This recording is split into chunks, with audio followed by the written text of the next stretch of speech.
Chapter 15 of the Barbados Girl, by Barbara Hofland. Recording is in the public domain.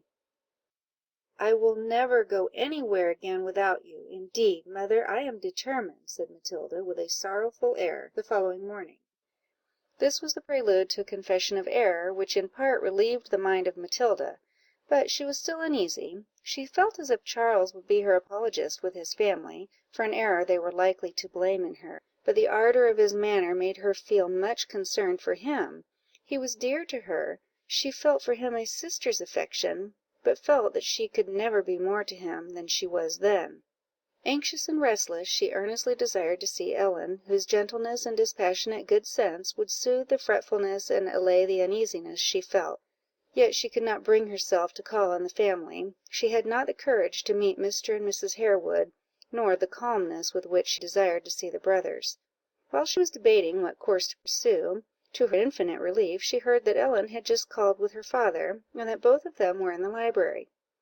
Before she had time to welcome them, Ellen, running up stairs, hurried with her into the dressing room, and closed the door with an air of secrecy, which showed her expectation of giving or receiving intelligence of importance, and there was in her countenance an expression which combined both joy and sorrow, and was really indefinable. Full of her own cares, and anxious to conceal the most interesting part of them, Matilda for some time remained silent, nor did Ellen find the courage requisite for her own communication, so that this much desired visit promised little eventual satisfaction.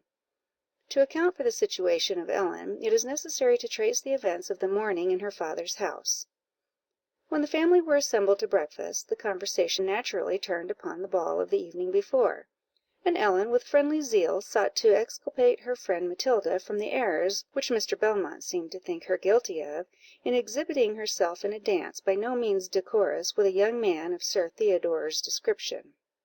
"I do not say," added he, "that it was a positively wrong thing, nor do I much wonder at it; for a fine young woman, and an heiress, may be led a great way by the flatterers and sycophants who surround her. But I must own I expected better things from the chosen friend of Ellen Harewood, from a girl educated by a pious and sensible mother, and one said to possess a sound understanding." Edmund was silent, but his varying complexion bespoke the strong interest he felt in the subject.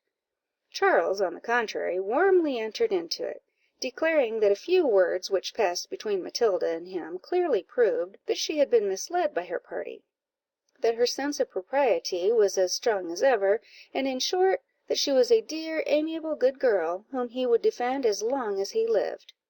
The warmth of Charles's assertion called a smile from every one. During the time he spoke, his father had been called out. The servant now entered, desiring his presence also, and it appeared that their early visitant was a man of great importance, and the cause of his calling at this time, by awakening curiosity, suspended conversation. In a few minutes he departed, and Mr. Harewood returned to the breakfast room, saying, as he entered "I am going to announce a piece of excellent news, although it is accompanied by a loss we must submit to. Our dear Charles is appointed to be secretary to the embassy to , now preparing to embark." Mrs. Harewood burst into tears, but as soon as she could speak, she expressed her joy, while Ellen, in a broken voice, exclaimed "Oh, what will Matilda say, poor girl!" Edmund rushed out of the room, as if to seek his brother, but Mr. Belmont well knew it was to conceal his emotion. No other person seemed to notice Ellen's unfortunate ejaculation, and when the door was closed, Mr. Belmont congratulated the parents upon a circumstance so honourable and desirable to their younger son, and as they well knew the sincerity of his character, and the affection he felt for Charles, they freely confided to him their feelings at the event, while Ellen innocently declared that she was very glad he happened to be with them at the time, as he would be a substitute for dear Charles. "Ah," said Mr. Belmont, "if you, Ellen, could persuade your parents, and what is in this case of more importance, your own heart, to consider me not only now, but ever, a member of your family, I should be happy indeed." Ellen, rather surprised at this speech than its import, for she had long half hoped, half feared to think on this interesting but awful subject, turned to her mother, and hid her blushing cheek upon her shoulder, while the parents exchanged looks of satisfaction with each other, and esteem towards the speaker. Mine, Ellen," continued Mr. Belmont, "is neither a sudden nor violent passion. I approach you by no flattery, I dazzle you by no exhibition; but as I trust both my fortune and character will bear the scrutiny of your friends, your only task, my sweet girl, is to examine your own heart, and inquire there how far I am agreeable to your wishes. I have been a silent admirer of your virtues, and I can be a patient attendant for your decision." Ellen gave one glance towards her mother; it answered all her wishes. She turned, deeply blushing, to Mr. Belmont, and timidly, yet with an air of perfect confidence, tendered him her hand. She would have spoken, but the variety of emotions so suddenly called forth by the departure of her brother, and the declaration of her lover, overpowered her, and he received thus a silent, but a full consent to his wishes.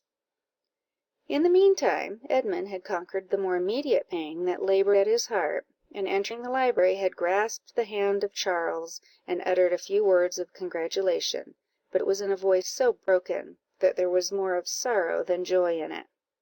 Charles had not the slightest doubt of his brother's affection; he did not therefore doubt for a moment the sincerity of his assertion, but he was persuaded that the idea of his own situation, as being 2 years older, and yet likely to remain dependent on his father for some years, was a sensible mortification to him; and, feeling for his situation, he said "Ay, my dear fellow, there is a difference between us now, sure enough, but there is no doubt of your doing well by and by. Besides, you are the eldest, and deserve to be so. I am sure father can never do too much for such a son as you are, Edmund." Edmund gazed in astonishment to hear Charles express himself with so much ease, at a time when he expected his heart must be overpowered with trouble, his fears lately excited by the agitation and warmth with which Charles had vindicated Matilda, and the unguarded exclamation of Ellen, who evidently thought her younger brother the favourite, now took another turn. He surveyed Charles. He was just 23, a tall, handsome young man, and one who had ever been admired by the ladies. "Perhaps," said he, "internally poor Matilda loves him, but without having her affection returned. This accounts for the many great offers she has refused, for the sympathy of Ellen, who knows her heart, and for the vindication she undoubtedly made to him last night; whereas to me she was cold and unintelligible." While these painful thoughts rankled in the mind of the young barrister, his happy brother was flying all over the house, receiving from the servants the mixed congratulation of joy in his success, and sorrow for his departure. He had also joined the coterie in the parlour, wrung the hand of his future brother-in-law, kissed his mother and Ellen, and thanked his father 20 times for all his generous cares, before Edmund could muster philosophy enough to join the family, and listen to its arrangements for the day. It was at length agreed that Edmund should assist his mother in making up a package of books, &c., for the traveller, who, accompanied by Belmont, should visit the city for necessary arrangements; and Mr. Harewood, who knew that Ellen would naturally wish to see Matilda, agreed to accompany her thither, being at once desirous to communicate this various intelligence to Mrs. Hanson, and to witness the effect Charles' departure would have upon Matilda, whom, at the bottom of his heart, he certainly desired to have for a daughter, although he would have rejoiced in her alliance with any worthy man. We return now to the young ladies in the dressing-room, each eager to hear and to speak, yet each oppressed, though very differently, with solicitude. At length, Ellen, her breast labouring with sighs and fear lest she should wound the heart of her friend, thus spoke: "We are going to lose Charles. He has got an appointment, Matilda." "And is he pleased with it, Ellen?" "Oh, yes, he seems quite happy; he is running all over the house, just in his old way, and the servants are all laughing and crying about him, as if he were still a schoolboy.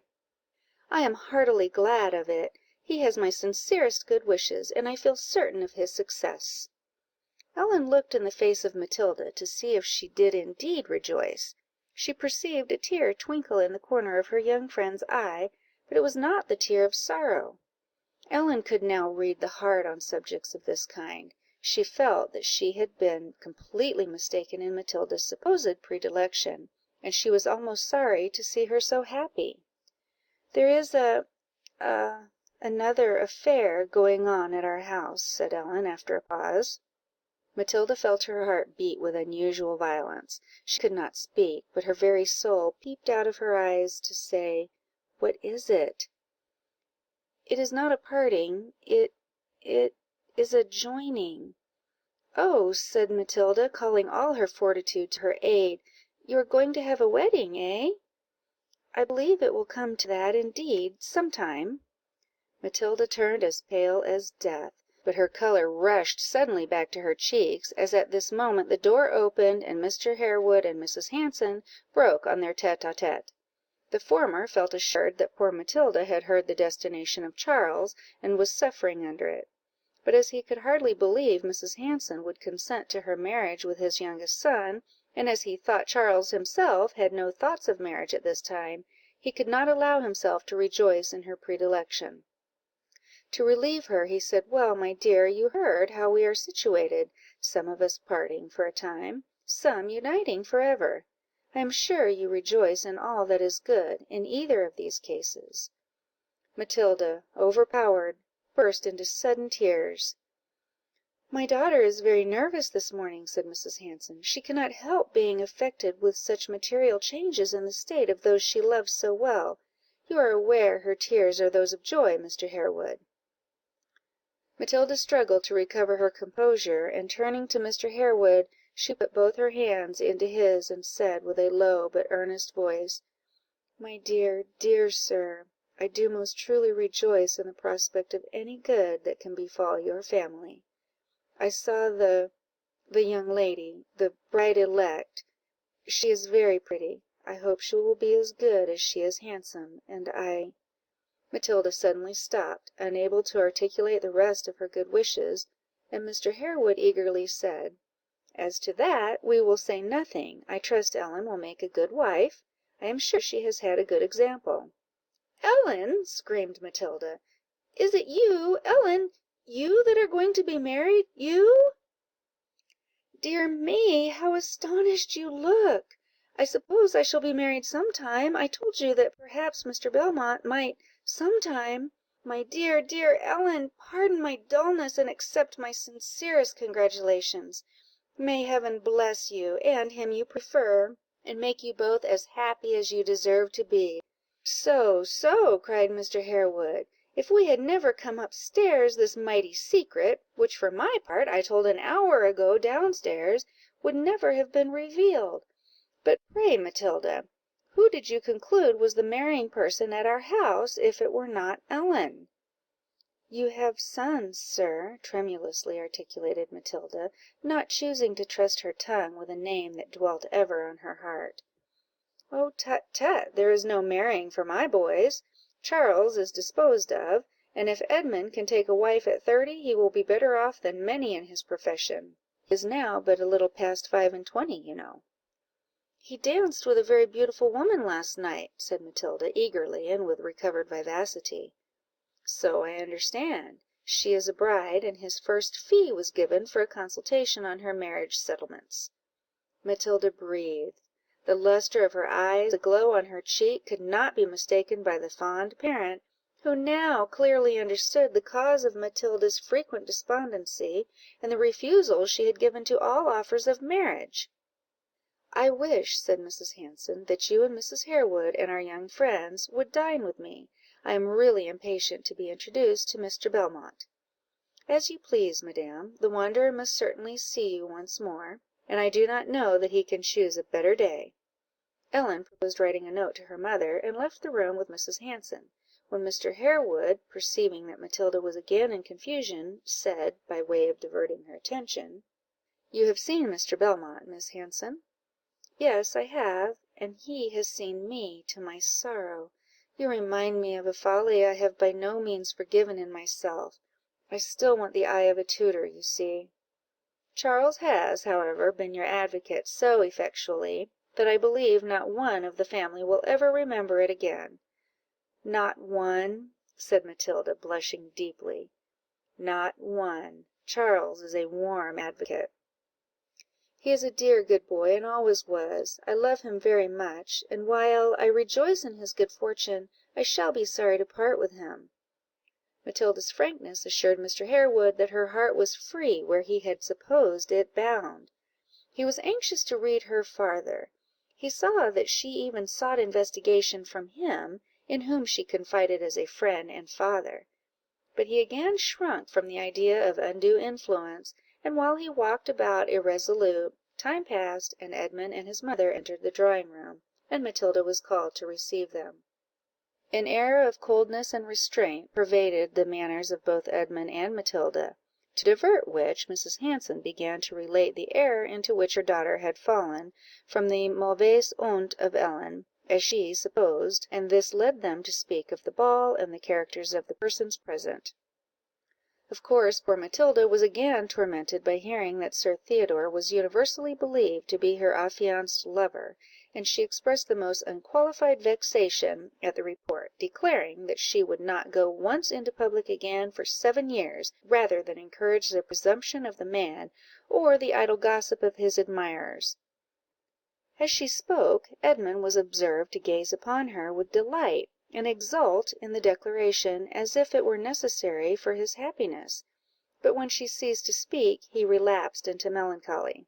"The only way to silence such reports effectually," said Mrs. Hanson, with a tender smile, "will be to place yourself under the protection of some worthy man, whose character you can indeed approve. I have ever objected to your marrying under age, but I have no objection at all to your gaining liberty, and relinquishing it at the same time. I hope, therefore, in another year, to see you follow the example of Ellen, provided you can choose as well as she has done." "It is the only thing in which I cannot obey you, my dear mother," replied Matilda. Hurt with the extreme paleness which overspread the countenance of their inestimable son, Mr. and Mrs. Harewood withdrew to the window, and Ellen, whose heart wanted a pretext for watching the arrival of Belmont, joined them; when Mrs. Hanson, drawing closer to Edmund, said "I fear you will not soon join these marrying people, my young friend."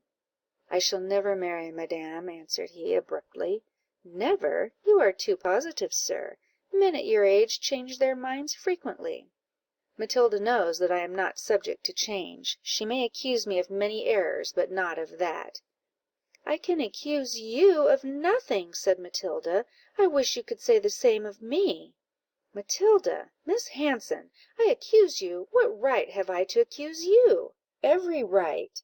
I behaved ill. You condemned me. I saw you did, and you punished me. I felt your punishment last night. To day you forgive me, and your forgiveness is—why should I not own it?—is dear to me. Oh, Matilda, do not distract me by this generosity. You will throw me off my guard. You will induce me to make a declaration that may part us for ever." Edmund looked at Mrs. Hanson. Her brow was open, pleasure swam in her eye, and she held her hand towards him as she said "My dear Edmund, allow me to ask what you mean by that look of mistrust to me? What right have you to suppose that I am less generous than yourself, or that I desire to see my child ungrateful to her young preceptor, or insensible of his merits?" "Madam! Matilda! What does all this mean? Is it possible that I can have obtained such an advocate as Mrs. Hanson?" "Edmund, can you really want an advocate with poor erring Matilda? Or can you for a moment accuse her of a fault which never yet came amongst the numerous catalogue of her early sins?" Mrs. Hanson joined the group at the window, and in a few moments they all descended together to welcome Charles and Belmont, who soon understood the happy footing on which those so dear to them were placed, and Charles enjoyed a hearty laugh at the jealousy he had excited, though he could not regret a circumstance which had in any measure led to a conclusion so desirable. When poor Zebby, whose sable forehead was now shaded by grey locks, was told all that had happened, she exclaimed with her usual enthusiasm "All right, all happy! Missy have goody friend, goody husband, him alway mild and kind, Missy very goody too, sometime little warm, but never, never when she looky at massa, him melt her heart, guide her steps, both go hand in hand to heaven." The negro's conception of this union has every prospect of being verified, and proves that the simplest and most uninformed of human beings may yet enjoy the light of reason and a just perception of the characters of those around them. When Charles had bade adieu to his family, the lovers of Matilda and Ellen were each urgent for their respective marriages; but the awfulness of that sacred engagement into which they were about to enter The consciousness they entertained of the goodness of their parents, and the happiness of the state they were quitting, held the young ladies for some time in a state of apparent suspense, and almost incertitude. This was neither the effect of want of confidence in the men they loved, nor of that spirit of coquetry by which the vain and frivolous part of the sex seek to prolong what they consider the day of their power. Far different ideas pervaded their minds and influenced their conduct; for not only the tenderness of their affection for their parents, but the sense of their responsibility as Christian wives, called to new duties and new avocations, appointed to guide their inferiors and submit to their future husbands, pressed upon their hearts; and when at length the solemn ceremony took place, it was to each party rather a day of serious thoughtfulness and fearful anxiety, than one of exultation and exhibition. In a short time this solicitude vanished, and a sense of happiness, confidence, and unbounded affection spread over their minds the most delightful serenity, and rendered every act of duty an act of pleasure. Matilda looked to Edmund as the guardian of her conduct, and he found in her the reward of his virtues, the companion whose vivacity enlivened the fatigue of study, and whose benevolence extended the circle of his enjoyments; and although apparently of very different tempers, the affection they felt for each other, and the well-regulated minds they both possessed, rendered them proverbially good and happy. After residing a few years abroad, and increasing his knowledge and reputation, Charles returned, and is now become the husband of Miss Weston, who is an amiable and virtuous young woman, well calculated to render him happy. The mother of this young lady still resides with Mrs. Hanson, to whom her society is particularly valuable, since the removal of Matilda, whose eldest child is the frequent inmate of her house. Happy in themselves, and a blessing to the circle around them, Mr. and Mrs. Belmont reside during the greatest part of the year upon the family estate of Mr. Belmont in Staffordshire. Ellen, as a country gentlewoman, extends a quiet but beneficial influence through an extensive neighbourhood, and is universally beloved and respected. We will now take leave of the Barbados girl and her friends, with the sincere wish that all who read her story may, like her, endeavour to correct in themselves those irregularities of temper, and proneness to pride and vanity, which more or less are the growth of every human heart, and which can never rise and flourish there, but to the destruction of every virtue and every comfort. And we earnestly desire them to hold in mind, that, in order to purify the heart from these unhallowed guests, a deep sense of religion must be the motive, and a strict principle of self-control the agent, by which so desirable an end can alone be obtained. This little story, written rather to instruct than amuse, can only close with consistency, by briefly recapitulating the lesson it has, perhaps feebly, but sincerely, endeavoured to inculcate, viz., the necessity of watchfulness over our hearts, the excellence and advantage of being open and ingenuous, the efficacy of repentance towards God, and humility even towards man, and the peculiar necessity of guarding the heart, as with a tenfold barrier, to those who are blessed with riches and prosperity. End of chapter 15. End of the Barbados Girl, by Barbara Hofland.